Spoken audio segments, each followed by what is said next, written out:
Masarap to ba? Kinakain siguro ito ng mga ibon. Ewan ko. Ano kayang prutas ito?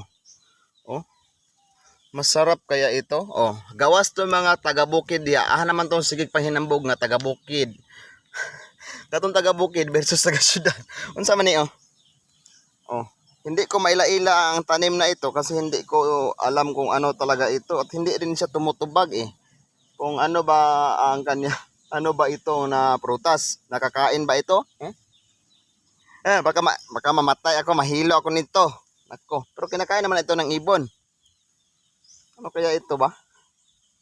Oh, mawigil-wigil yung kanyang ano. Oh, taga-bukid, comment down below. Down below. Comment sa busog unsa ni, kangala na ni kung makaon man ni dili kay kaonon na ni karon ba?